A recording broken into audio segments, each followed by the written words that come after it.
Bonjour à tous, bienvenue sur une nouvelle vidéo des lectures de Pipin, j'espère que vous allez bien. Vous ne le voyez pas, mais sachez que c'est la troisième fois que je recommence de tourner cette vidéo.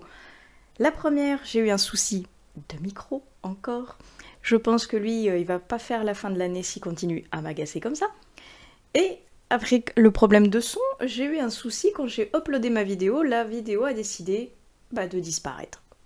Voilà, le son, il était là, et la vidéo en image a disparu. Corrompu, je ne sais pas ce qui s'est passé entre le chargement du téléphone sur l'ordinateur, mais bref. Tout ça étant pour dire que c'est la troisième fois. Je commence à connaître par cœur le thème de ce Pumpkin Autumn Challenge de cette année. Même si je suis donc ravie et enfin joyeuse de pouvoir faire cette vidéo parce que j'adore le Pumpkin Autumn Challenge. Et comme chaque année, Guimauve nous a concocté quelque chose de sublime, avec tout le temps le retour des grands menus classiques que l'on aime tant, la découverte du menu tant attendu, qui restait un mystère jusqu'au bout, ainsi que des catégories et des mots-clés pour cette année. J'avais tellement hâte, et ça y est, enfin, il est sorti. Et donc, le Pumpkin de cette année va aller du 3 septembre au 3 décembre, avec pour thème « Légende des bois et au-delà ».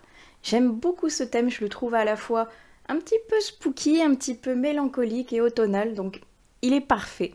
Parfait pour ce nouveau challenge pour cette nouvelle année. Il me tardait, donc commençons tout de suite avec le menu.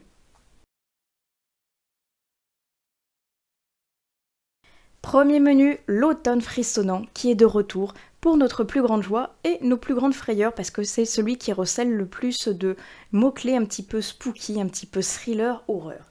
Et donc, en première catégorie, nous avons « Viens flotter avec nous ».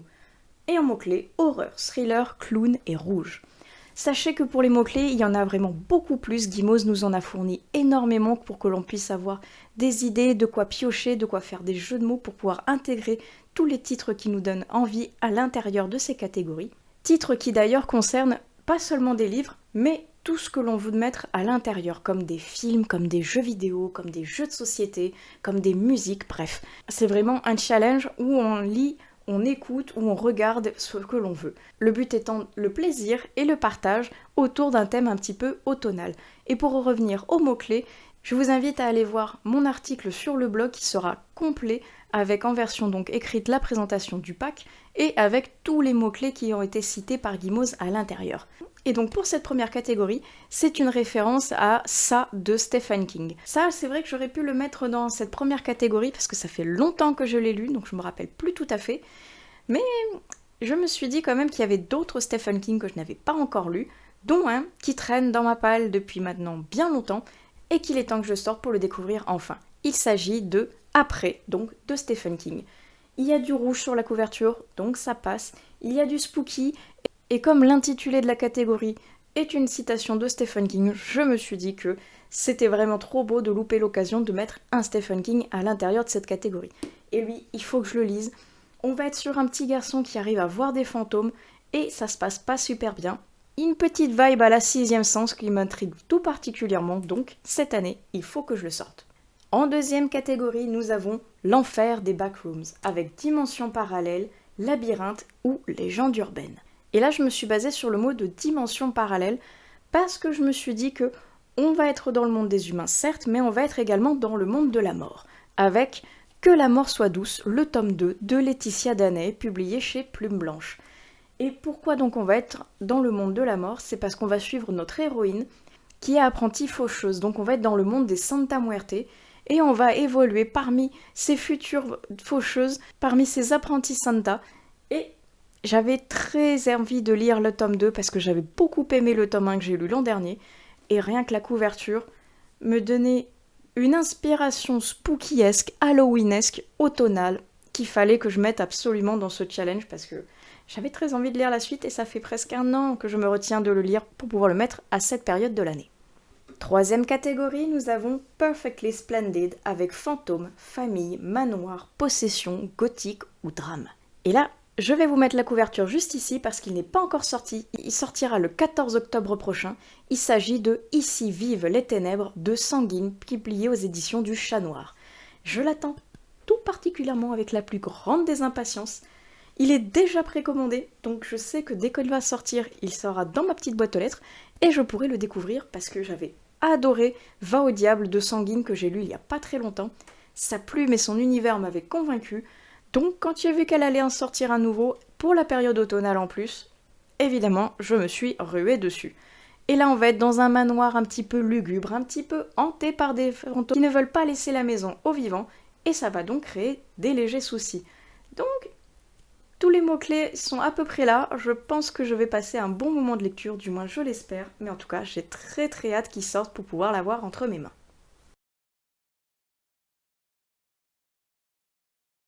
On passe au deuxième menu qui est Automne, douceur de vivre, avec quelque chose d'un peu plus cocooning, d'un peu plus cosy, d'un peu plus douceur de vivre, comme le dit le titre. Et en première catégorie, nous avons Something Wicked This Way Come, avec en mots-clés Halloween, octobre, fête foraine, enfance ou cauchemar. Alors, il est vrai qu'avec le mois Halloween, j'aurais très bien pu remettre cette énième Agatha Christie qui ne sort jamais de ma palle. Peut-être que cette année ce sera la bonne. Mais c'est pas lui que j'avais sélectionné. Je me suis basée sur le mot octobre, un petit peu Halloween et certainement cauchemar également, parce que je pense que je vais lire ce roman au mois d'octobre, et pourquoi pas dans la période halloweenesque, parce qu'on va parler de vampires. Et j'ai très envie de le découvrir, ce que nous recèle l'Empire du vampire de J. Christophe, publié dans cette magnifique édition chez De Saxus. C'est le tome 1, et le tome 2 étant sorti il n'y a pas longtemps aux États-Unis, peut-être qu'il va être traduit dans la foulée. Donc j'ai pas envie de le laisser traîner cette saga qui m'intrigue au plus haut point et qui a l'air incroyable. Avec une guerre entre les ténèbres et la lumière, avec des vampires sanguinaires sans merci, avec un côté brutal qui me tarde de découvrir parce que celui-ci, il est vraiment très haut dans la liste des livres que j'ai envie de découvrir cette année.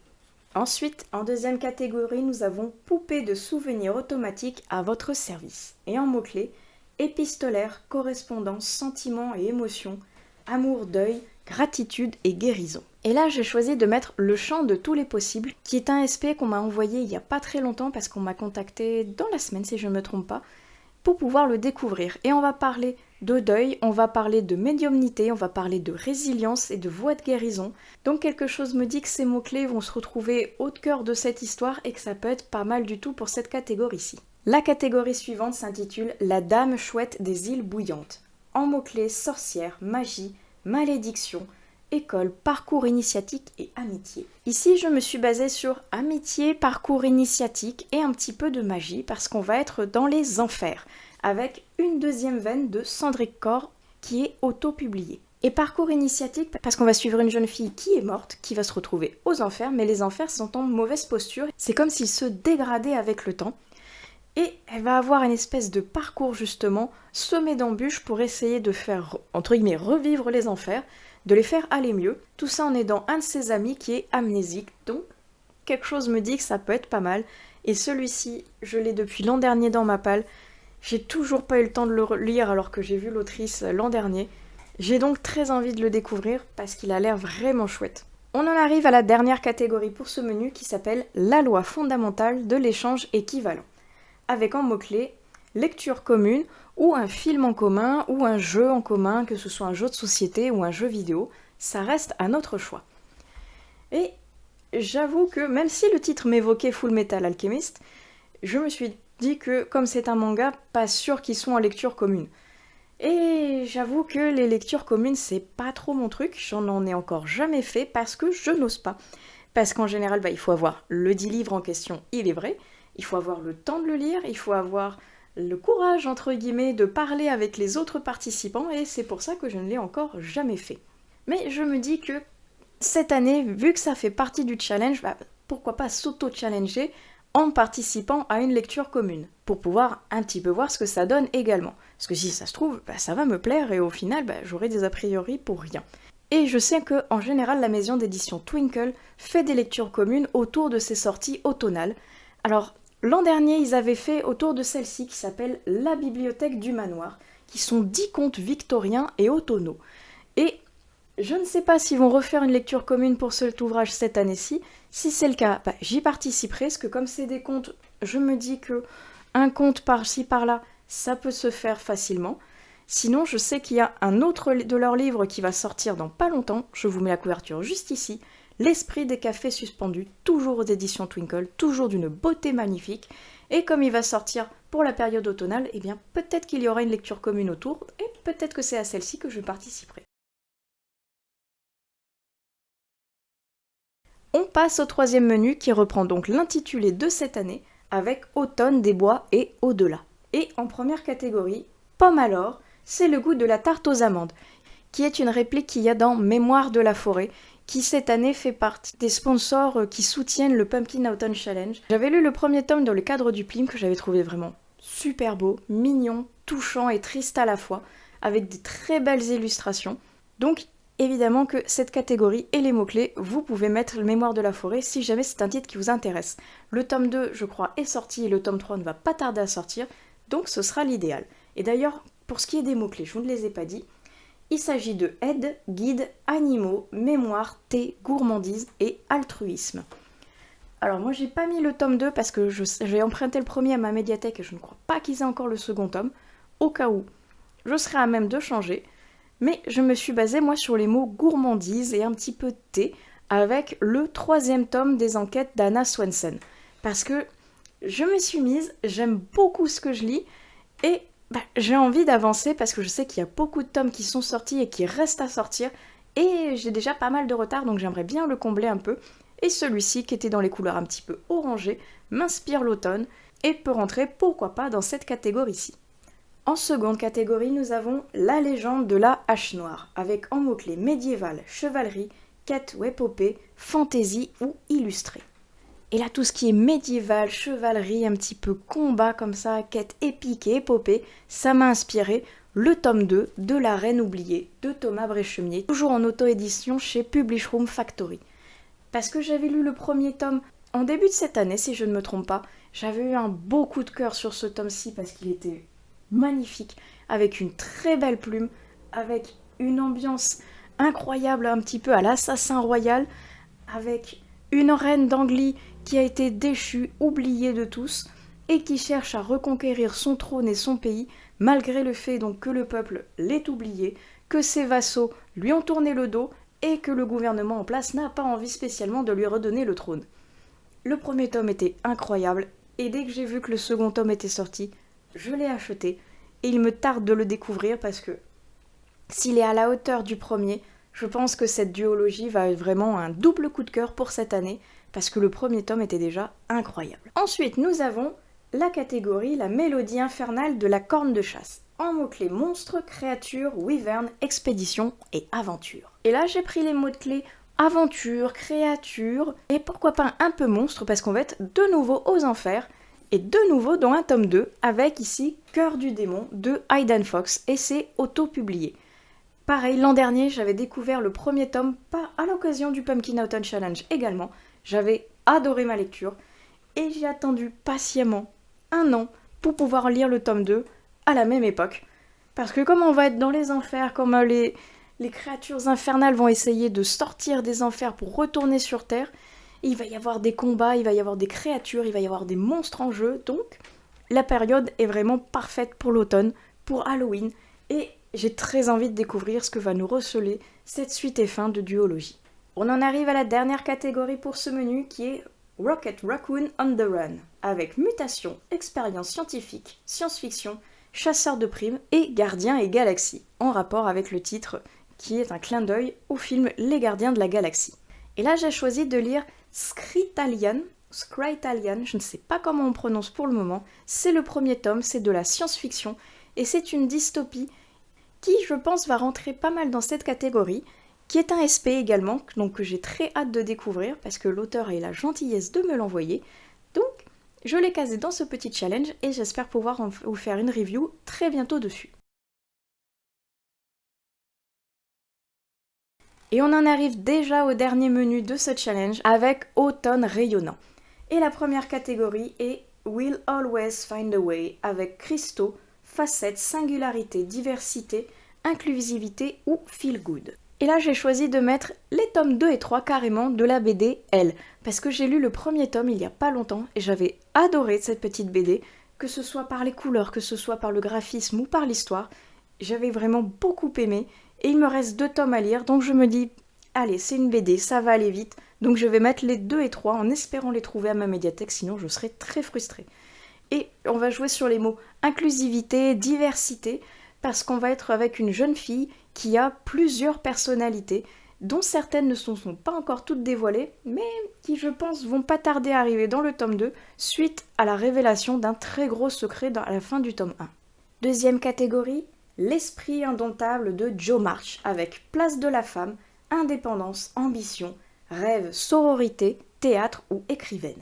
Et là, je pense que sororité est un mot-clé parfait pour ce titre, écrivaine également car c'est une femme qui l'a écrit, et je pense qu'il va y avoir aussi tout le côté un petit peu indépendance, femme forte et compagnie. Du moins je l'espère, parce que j'ai envie de me lancer enfin dans cette saga qui est Les 7 sœurs de Lucinda Riley. Et là, moi c'est la version qui est publiée au livre de poche. Alors oui, je sais, il y a 7 sœurs, donc il y a 7 tomes, et ils sont tous sortis, et moi j'en suis donc au tome 1. Mais justement, à force d'en entendre parler, cette histoire de famille avec beaucoup de secrets autour de ces sœurs qui vont devoir chacune faire un voyage initiatique pour en apprendre plus sur leur vie, leur passé et compagnie, et ben moi ça me tente. J'ai envie de connaître ces fameux secrets. Et puis après, si jamais le premier tome m'a convaincu, je sais que tous les autres tomes sont déjà sortis, donc je pourrais me ruer dessus. Et la dernière catégorie pour ce menu et ce challenge de cette année, alors c'est en gaélique, donc ça va être horrible ma prononciation, je le sais, Shotterun Morin. Désolée, donc mon gaélique est chaotique. Et c'est en rapport avec Maureen. Moi je ne connais pas cette personne, mais elle nous aurait quitté cette année. Et c'est une personne qui était fan de l'Irlande. Donc Guimauze lui a dédicacé cette dernière catégorie avec une citation en gaélique et avec des mots-clés en rapport avec donc Irlande, petit peuple, mythes et légendes celtes, nature writing, ouvert, qui sont toutes des choses que Maureen appréciait tout particulièrement. Et moi pour cette catégorie, pour le moment je suis fort embêtée parce que je n'ai pas trouvé quoi mettre dedans. Alors une couverture verte, je pense que en cherchant bien je vais réussir à trouver quelque chose, il n'y a pas de souci. Mais je voulais quelque chose un petit peu sur l'Irlande pour coller vraiment au thème. Pour le moment je n'ai pas trouvé. Je vais regarder, je pense que d'ici la fin du challenge j'aurai trouvé quelque chose. Et donc dans le bilan, vous pourrez voir quelle a été la lecture que j'aurai sélectionnée. Et c'est donc avec cette catégorie que je clôt la fin de cette vidéo, car je vous aurai présenté donc toutes les lectures que je compte, espère en tout cas, lire pour cette année.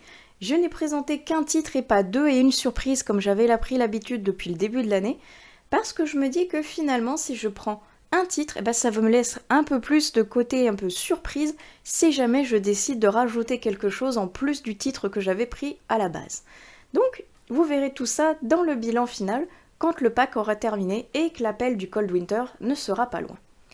N'hésitez pas à me dire dans les commentaires si vous aussi vous participez à ce challenge, comme ça j'irai voir si vous avez fait une vidéo, une palle sur Instagram ou sur un blog, et ça me donnera probablement quelques petites idées en plus pour perfectionner une fois de plus ma palle. En attendant, j'espère que cette vidéo vous aura plu, que ça vous aura donné peut-être des idées pour remplir votre propre palle, et je vais donc conclure ici. Je vous souhaite d'excellentes prochaines lectures, un bon challenge à vous si vous y participez, et je vous dis donc à plus tard sur une autre vidéo des lectures de Pipin. Allez, ciao!